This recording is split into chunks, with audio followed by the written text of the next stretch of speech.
Au commencement était la puissance, et la puissance était avec l'homme, et l'homme était le maître. Et ce maître créa le wushu. Cette histoire s'est passée en Chine.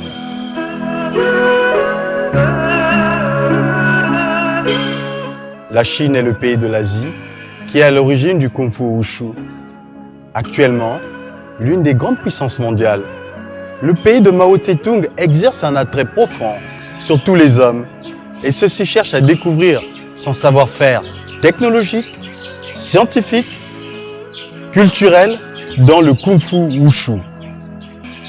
Le Wushu, mot générique des arts martiaux chinois, est devenu actuellement un véritable sport qui attire de plus en plus des gens de toutes catégories, de toutes nations. Il a gagné en performance athlétique et esthétique, jusqu'à avoir une fédération internationale en sigle IOUF. Il a des règlements d'entraînement puis de compétition harmonisés. On peut compter aujourd'hui jusqu'à 133 fédérations nationales affiliées.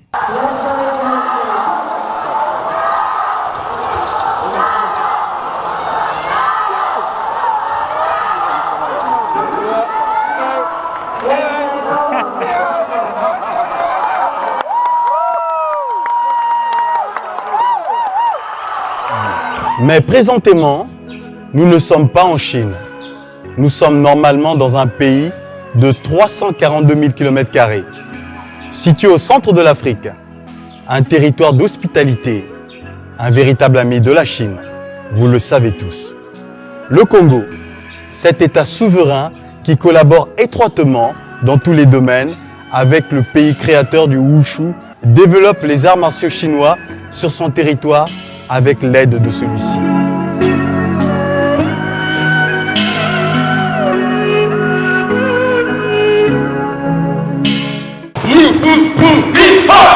Messieurs les dirigeants de la Fédération congolaise de Wushu, mesdames et messieurs les membres de la Fédération congolaise de Wushu, distingués invités, je voulais ici d'abord vous féliciter.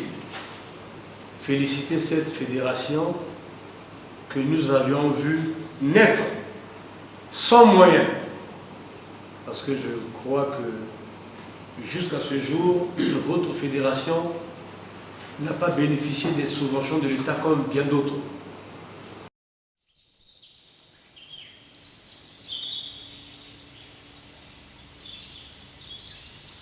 Le Wushu est arrivé au Congo par maître Jean-Bernard Mukaledi, surnommé Wang, dans le département de la Likwala.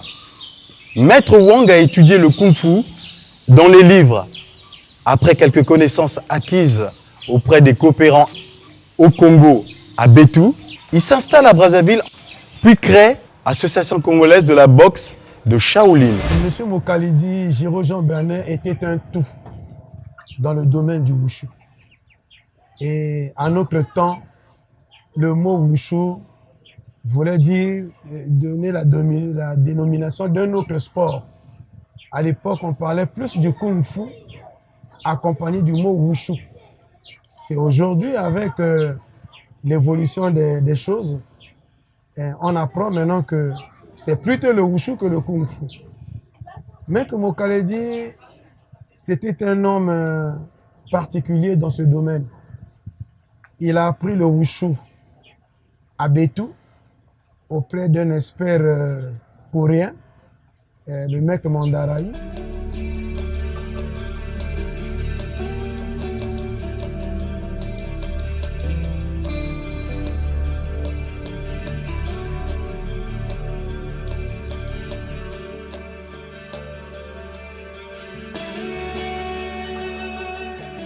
En 1982, Maître Riquet Bantou, revenu de la France, créa le club Dragon Noir de Wushu.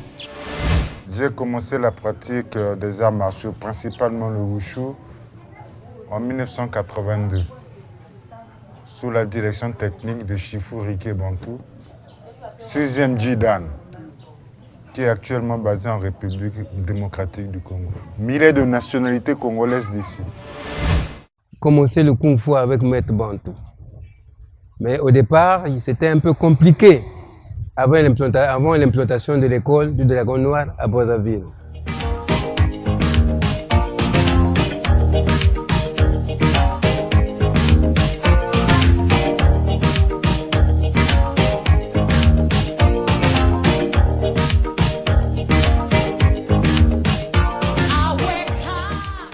Maître Jean-Bernard Moukaledi et Maître Riké Bantou eurent des désaccords sur la nomenclature, les techniques et la philosophie du wushu.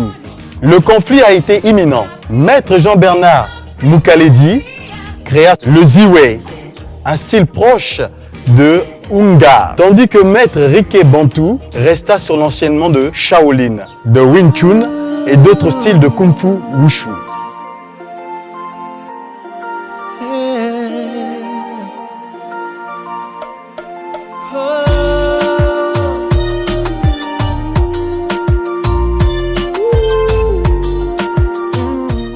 Les événements qu'ont connu notre pays en 1997 vont complètement évanouir la pratique du wushu au Congo.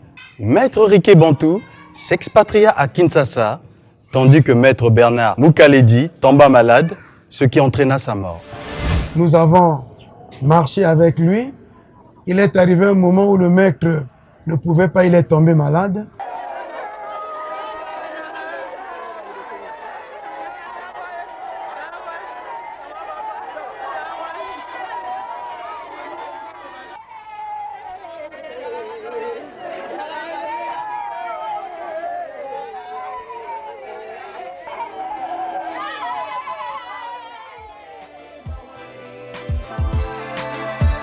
Babasi to monaka, okoloni toko sepela yawe.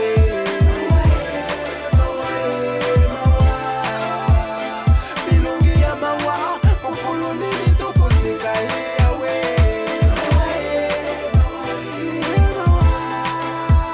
Babasi to monaka, okoloni toko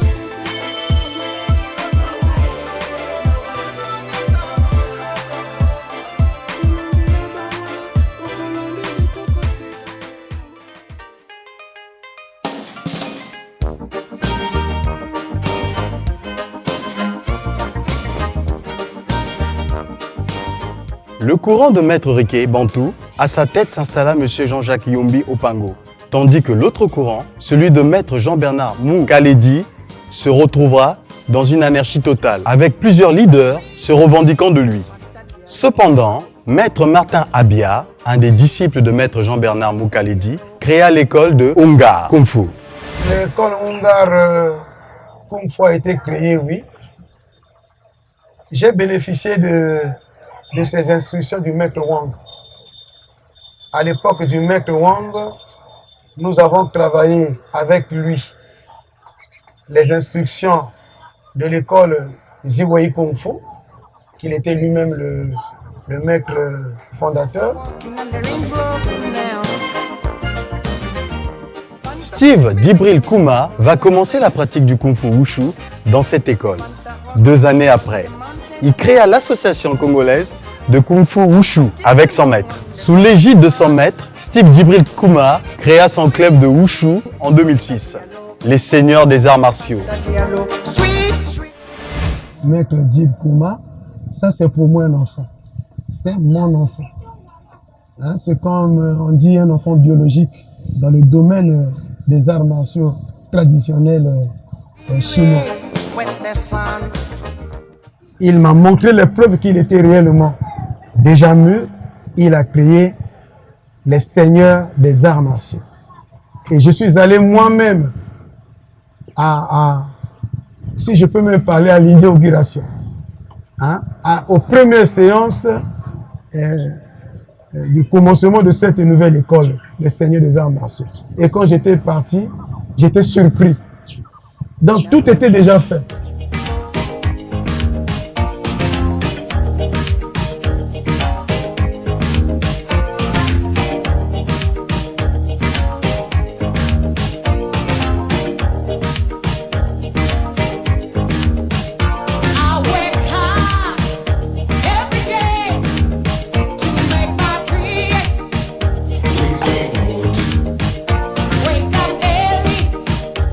Ce club va être le centre de tous les débats et de toutes les rencontres sur le Wushu à Brazzaville.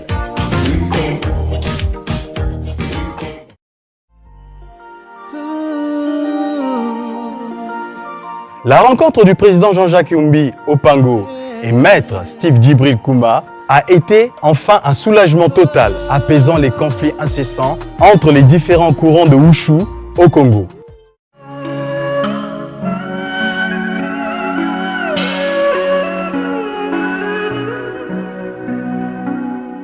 Maître Steve Djibril Kouma et maître Gabriel Ndinga sont les deux premiers Congolais à se rendre en Chine pour une formation de Wushu à l'Institut des sports de Shandong. Après une remarquable formation sur les nouvelles techniques de Wushu, Steve Kouma représenta pour la première fois le Congo au 8e championnat international. Il est médaillé d'or. Ce jeune talent congolais continua son aventure en Chine et participa à 3 compétitions internationales.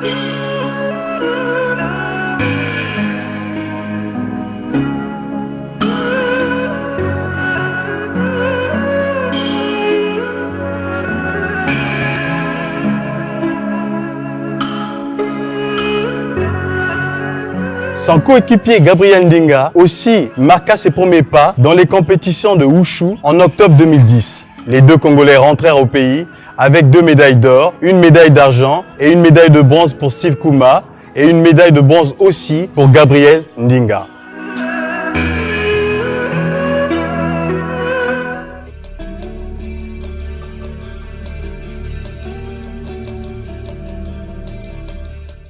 L'esprit fédérateur de maître Steve Kouma va convaincre la Fédération congolaise de karaté et arts martiaux affinitaires à pouvoir solliciter une fédération nationale de Wushu auprès du ministère des Sports.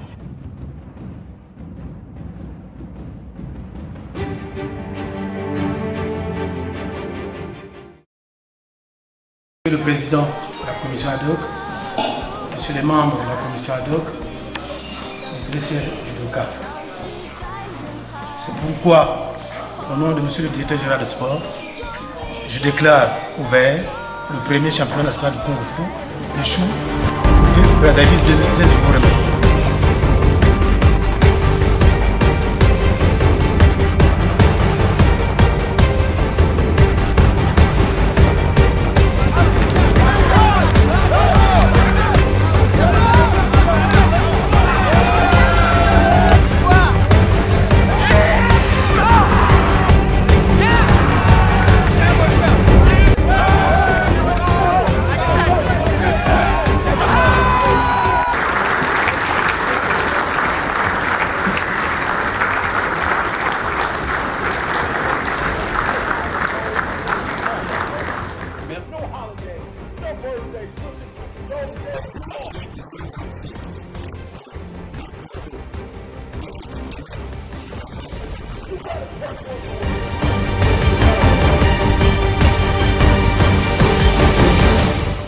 La Fédération congolaise de Wushu est née le 4 octobre 2014, à l'issue d'une assemblée générale constituante élective. Si je suis candidat à la présidence de la Fédération congolaise de Kung Fu Wushu, c'est parce que je me sens mûr et prêt.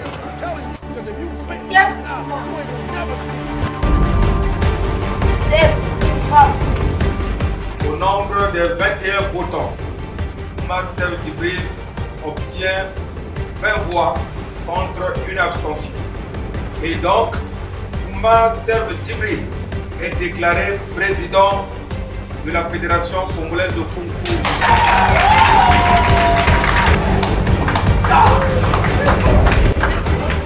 Aujourd'hui, le Kung Fu est au Congo. Nous avons eu des difficultés, nous avons travaillé sous le label de la Fédération de karaté et arrive un jeune frère qui à mon niveau, il peut même être mon fils, qui a travaillé dur et qui a eu la possibilité de nous conduire à la Fédération congolaise de Kung Fu. Aujourd'hui, nous sommes fédération et je vous dis en passant que c'est une fierté pour le Congo. Au lendemain de sa naissance, beaucoup d'activités ont été menées. nous avons espoir. Nous n'avons pas pris n'importe qui, on a mis à la tête de la fédération. C'est l'homme.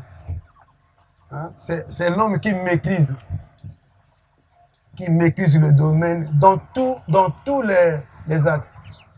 C'est un médaillé d'or. C'est un champion international de Wushu. Moi qui suis sa fondation, je suis plus qu'honoré. Le rêve de tous les pratiquants Wushu du Congo a été enfin réalisé. Plus de 3 décennies déjà, le Wushu est pratiqué sur le territoire congolais et aussi aimé par beaucoup de personnes. Mais cela est le produit, le fruit d'un travail bien fait de plusieurs maîtres.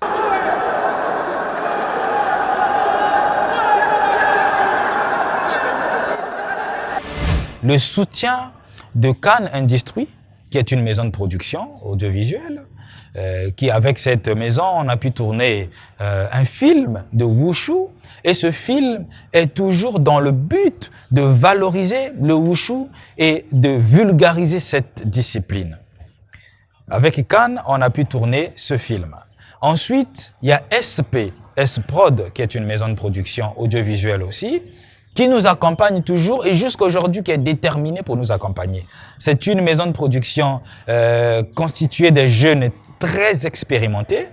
Alors, cette maison aussi nous a aidés à tourner un deuxième film sur le Wushu, Mboke Tumba. Une ville.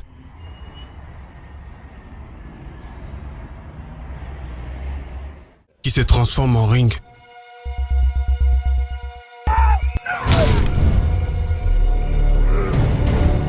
Sors d'ici, sinon je te maudis encore. Heureusement que le bien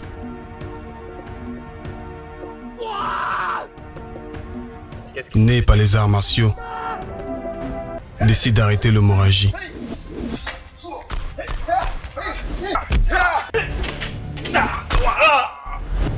Dorénavant, un affrontement cruel du yin et du yang s'installe.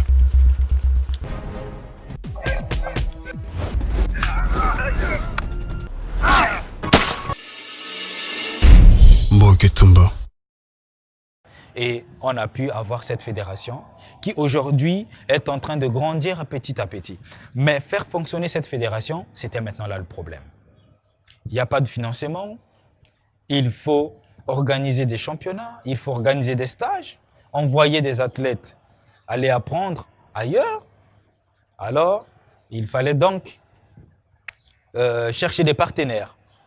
Et j'ai fourni personnellement des efforts, mon bureau aussi, et on a eu la bénédiction de l'ambassade de Chine au Congo et puis l'Institut Confucius. D'abord, par là, je félicite et je remercie énormément son Excellence, Monsieur l'ambassadeur de la République populaire de Chine au Congo, qui a fourni des efforts considérables pour que le Wushu soit visible sur le plan national.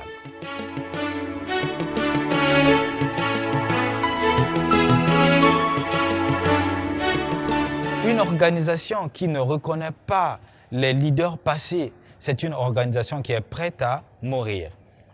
Alors, le Wushu a eu des leaders.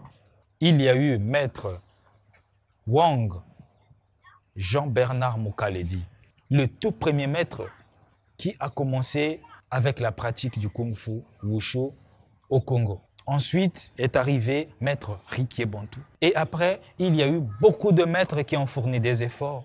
Et d'autres maîtres qui sont revenus d'ailleurs, par exemple Maître Apollinaire Tuangang, Maître Samba Keita, qui sont là en train de valoriser toujours ce sport. Les jeunes doivent savoir qu'il y a eu des maîtres qui ont travaillé pour que le Wushu avance. J'encourage aussi d'autres fédérations à faire des documents sur l'historicité de leur discipline.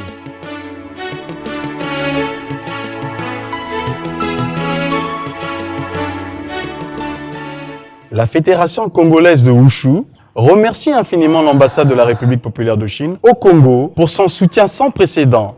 Elle remercie également l'Institut Confucius de l'Université Mariangwabi pour son assistance. La Fédération congolaise de Wushu souhaite la bienvenue à tous les investisseurs potentiels qui voudront avancer avec elle.